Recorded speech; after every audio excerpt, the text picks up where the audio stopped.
10 number question है, an electron that has the quantum number n equals to 3 and m equals to 2। क्या बोला है कि एक इलेक्ट्रॉन है that has the quantum number क्या है, n equals to गिवन क्या है 3, यानी कि प्रिंसिपल क्वांटम नंबर हमें गिवन है, और m क्या है हमारी, m equals to 2 बोला है। m equals to 2 is the magnetic quantum number। अब n equals to 3 है, m equals to 2 है, तो m equals to 2 कहाँ मिलेगा? हमें पता है कि जो m होती है वो क्या होती है, मैग्नेटिक क्वांटम नंबर, वो कहाँ से कहाँ तक वेरी करती है, -L टू L तक, राइट। अब n में कौन कौन से सबसेल पॉसिबल है, एक तो n equals to 3, उसके लिए सबसेल कौन कौन से पॉसिबल है, L जो होगा वो क्या होगा 0 1 2, जनरल फॉर्मूला इज n-1, यानी कि जो L की वैल्यू आएगी वो आएगी 0 1 3 -1 2, यानी कि L की वैल्यू 2 तक जाएगी। L 0 किसको रिप्रेजेंट करता है, S सबसेल को, यानी कि 3s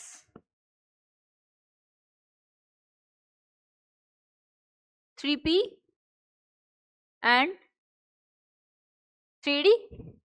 अब जो D है वो क्या है, M क्या है -L टू L। अब M कितना चाहिए 2, यानी कि L मिनिमम मेरा कितना होना चाहिए 2 होना चाहिए, तभी 2 तक जाएगा। इसका मतलब कि L मेरा कितना होना चाहिए 4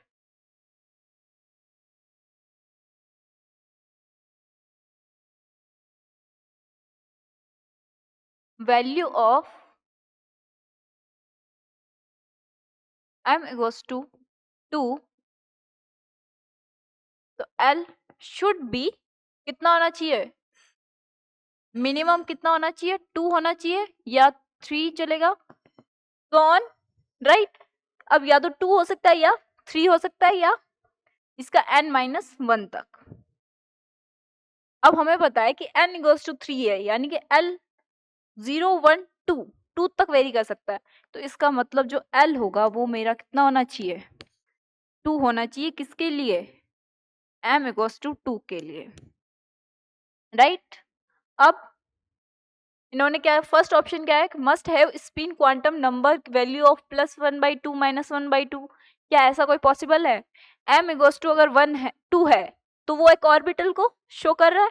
ऑर्बिटल में मुझे पता है कि एक 2 इलेक्ट्रॉन होते हैं, एक का स्पिन अगर क्लॉकवाइज होगा दूसरे का एंटी क्लॉकवाइज, तो ये वाला नहीं हो सकता। Must have L equals to 2 3 4 और 4, ये हो सकता था लेकिन nth ऑर्बिटल के लिए, n equals to क्या है 3 है, तो इसका मतलब L मस्ट बी 2, 3 भी नहीं हो सकता, तो ये गलत। मस्ट हैव L 0 1 2, 0 में m जो है 0 होता है, 2 एग्जिस्ट ही नहीं करता, तो ये भी मेरा गलत। तो D must have L equals to 2, D is the correct option।